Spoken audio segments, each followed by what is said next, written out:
बागपत पहुंची विश्व हिंदू परिषद की फायर ब्रांड नेता साध्वी प्राची ने महाराष्ट्र सरकार पर निशाना साधा। उन्होंने कहा कि महाराष्ट्र की सरकार पालघर के संतों को न्याय नहीं दिला पाई है और सुशांत केस में न्याय हो इसके लिए कोई प्रयास भी नहीं कर पा रही है। उन्होंने कहा कि महाराष्ट्र सरकार किसी न किसी शिखंडी को बचाने का प्रयास कर रही है।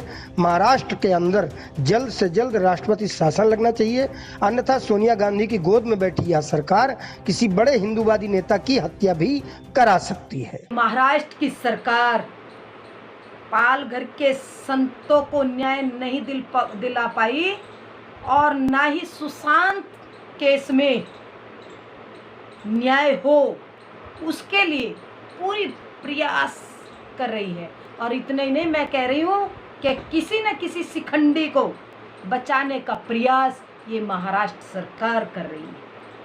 महाराष्ट्र के अंदर जल्दी से जल्दी राष्ट्रपति शासन लगे, अन्यथा ये सोनिया की गोद में बैठी हुई सरकार किसी बड़े हिंदूवादी नेता की हत्या भी करा सकती है।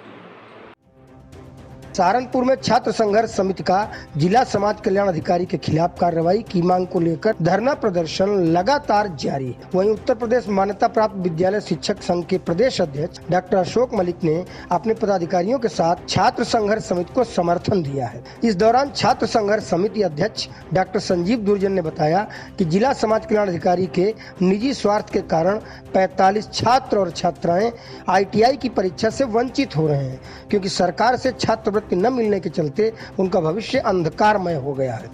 वहीं आम आदमी पार्टी नेता योगेश दहिया ने कहा कि अनुसूचित जाति के बच्चे जो अपना करियर बनाना चाहते हैं, लेकिन आर्थिक स्थिति ठीक न होने के कारण वे सरकार की कौशल विकास योजना से लाभान्वित नहीं हो पा रहे हैं, क्योंकि लाल फीताशाही के कारण सरकार की योजनाओं को पलीता लगाया जा रहा है। वहीं छात्रा पूजा दुर्जन ने कहा कि छात्रवृत्ति के बिना भविष्य अंधकारमय हो गया है। मैं बैठी हूँ सर, हमारी छात्रवृत्ति आनी चाहिए सर। छात्रवृत्ति इस टाइम पे सबसे बड़ी समस्या है। SC हो चाहे OBC हो या जर्नल हो, सभी कैंडिडेट्स को स्कॉलरशिप मिलनी चाहिए और इसी बेस पे जो है बच्चे आगे पढ़ पाएंगे, नहीं तो देश का नाश हो जाएगा।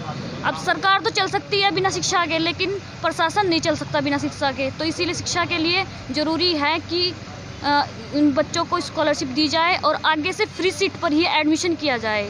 छात्र संघर्ष समिति जो दुर्जन जी के नेतृत्व में यहाँ पर आंदोलन कर रही है, प्रदर्शन कर रही है, मैं आम आदमी पार्टी की तरफ से उनका पूर्ण समर्थन करता हूँ। उनकी सभी मांगे जायज़ हैं। ये छात्र ही नहीं, ये हमारे देश का भविष्य हैं और इन्हें शिक्षा से वंचित किया जाना सबसे बड़ा जुर्म है। देश डूब जाएगा, देश खत्म हो जाएगा अगर हम शिक्षा का ही बाजारीकरण कर देंगे, निजीकरण कर देंगे।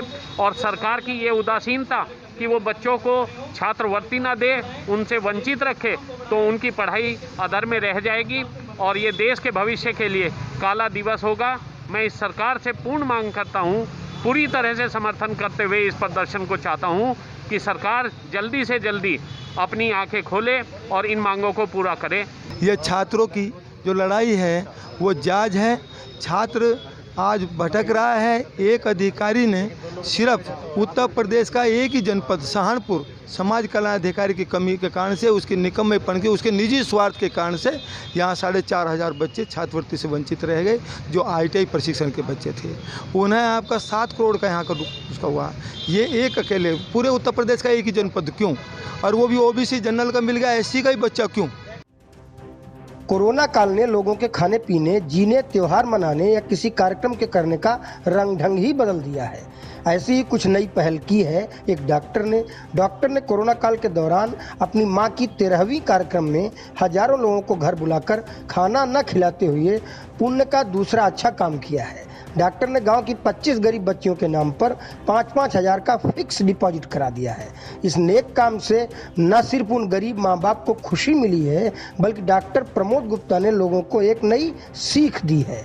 दरवाजे पर हजारों लोगों को खाना खिलाने से कुछ नहीं होता जो गरीबों की मदद करने में होता है। कि क्यों ना हम मृत्युभोज की बजाय जो पैसा मृत्युभोज में खर्च करना चाहते थे उसको गांव की गरीब कन्याओं के प्रयोग में लाया जाए।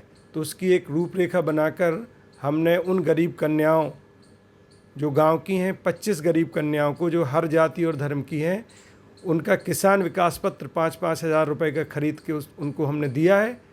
और हमारी इच्छा ये है कि हमारे इस प्रयास के बाद जो पैसा उन कन्याओं को मिले वो उनकी शादी में या उनकी शिक्षा में खर्च हो।